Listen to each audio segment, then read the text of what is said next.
화요일 아침입니다. 오늘 하루를 시작하며 함께 묵상할 하나님의 말씀은 구약성경 예레미야서 7장입니다. 예레미야서 7장 가운데 27절, 28절 두 구절 말씀을 가지고 함께 묵상하면서 하루를 시작하려고 합니다. 예레미야서 7장 27절, 28절입니다. 본문 말씀이 짧기 때문에 오늘은 두 번 제가 함께 읽도록 그렇게 하겠습니다.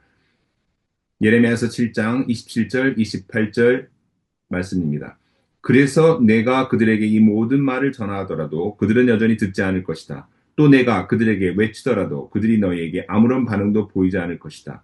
그들은 자기들의 하나님인 나 주의 말에 순종하지도 않고 어떤 교훈도 받아들이지 않는 백성이다. 진실이 아주 없어졌다. 그들의 입에서 진실이 사라진 지 이미 오래다. 그러므로 너는 그들에게 이렇게 전하여라. 한번 다시 읽어드리도록 하겠습니다. 그래서 내가 그들에게 이 모든 말을 전하더라도 그들은 여전히 듣지 않을 것이다. 또 내가 그들에게 외치더라도 그들이 너에게 아무런 반응도 보이지 않을 것이다. 그들은 자기들의 하나님인 나 주의 말에 순종하지도 않고 어떤 교훈도 받아들이지 않는 백성이다. 진실이 아주 없어졌다. 그들의 입에서 진실이 사라진 지 이미 오래다. 그러므로 너는 그들에게 이렇게 전하여라. 오늘 함께 읽은 예레미야서 7장 27절, 28절은 어쩌면 예레미야서 전체의 메시지를 요약한 구절이라고도 할 수 있습니다. 어떤 이야기입니까? 그들이 내가 어떤 말을 할지라도 모든 말을 할지라도 너에게 순종하지 않을 것이다 라고 하나님께서 말씀하시는 것입니다. 그들을 부른다 해도 그들이 너에게 답하지 않을 것이다 라고 하나님께서 예레미야에게 지금 말씀하고 계시는데 어, 중국 고사 성어에 보면 이태백이 자기 친구에게 보내는 시에서 세상 사람들이 자기의 말을 들어주지 않는다고 한탄하면서 읊었던 시 가운데 나타나는 사자성어가 하나 있다고 합니다. 우리가 잘 아는 마이동풍이라는 말입니다. 그 말의 귀에 동풍과 같다. 의미는 내가 무슨 말을 하든지 상대방이 그냥 뭐 무시하고 듣지 않는다. 내가 하는 말을 전혀 듣지 않는다고 할 때 우리가 마이동풍이다라는 말을 씁니다. 한국 속담에는 소귀의 경읽기라 소한테 우리가 뭐 경을 읽어줘봐야 뭐 책을 읽어줘봐야 못 알아듣죠. 그렇죠. 소귀의 쇠귀의 경읽기다라는 그런 속담도 있습니다.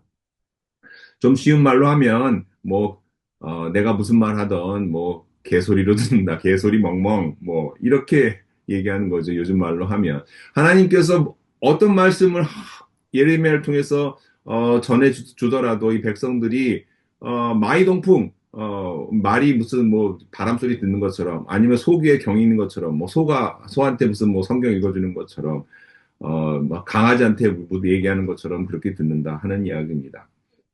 그러면서 하나님께서 28절에 이스라엘 백성이 하나님의 말씀을 듣지 않는 그 태도에 대해서 세 가지를 지적하고 계십니다. 세 가지. 첫 번째는 너희는 너희 하나님 여호와의 목소리를 순종하지 않는 민족이다.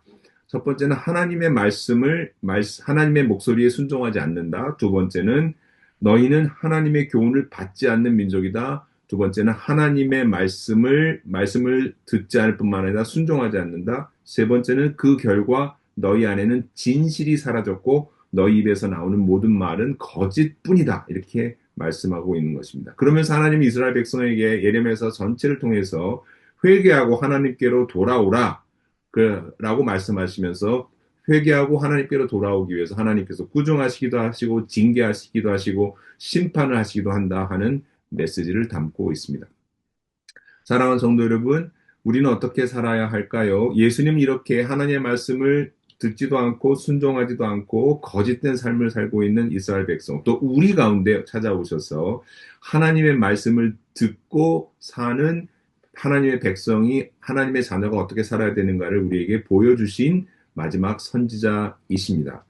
예수님이 세상 가운데 오셔서 전하해 주신 메시지는 세 가지로 요약할 수 있습니다. 첫 번째는 예수님은 하나님의 아들이실지라도 우리 가운데 오셔서 하나님의 말씀을 잘 듣는 분으로 우리 가운데 오셨습니다. 그리고 하나님의 말씀을 잘 순종하는 분으로 우리 가운데 오셔서 보여주셨습니다. 히브리서 5장 8절 9절 말씀은 예수님에 대해서 이렇게 우리에게 증언합니다.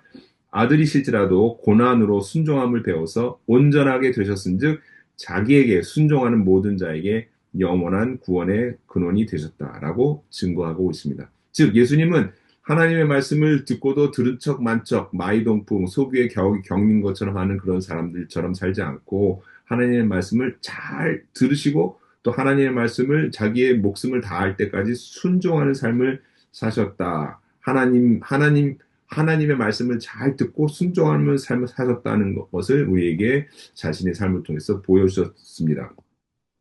예수님은 우리에게 이렇게 하나님의 말씀을 잘 듣고 순종하는 삶, 이런 삶을 살 때 우리의 삶 가운데 진리가 가득한 삶을 살 수 있다는 것을 우리에게 보여주고 계시는 것입니다. 사랑하는 성도 여러분, 오늘 하루 살 때 세 가지를 기억합시다. 첫 번째, 하나님의 말씀을 잘 들읍시다. 두 번째, 하나님의 말씀을 마음속에 잘 받고 순종합시다. 세 번째, 그래서 하나님의 말씀이 진리가 우리를 지배하도록 우리의 마음에, 우리의 입술에 거짓이 우리를 주장하지 않도록 진리가 우리의 삶을 온전히 주장하도록 그렇게 성령님께 순종하며 나아갑시다. 기도드리겠습니다. 아버지 하나님, 오늘도 하나님의 말씀을 잘 듣고 하나님의 교훈에 따라 진실되게 살게 하여 주옵소서. 성령의 인도하심에 순종하며 살게 하여 주옵소서. 예수님의 이름으로 기도드립니다. 아멘. 오늘도 성령의 인도하심을 따라 사는 복된 진리 가운데 사는 복된 하루 되시기를 주님의 이름으로 축원합니다. 할렐루야.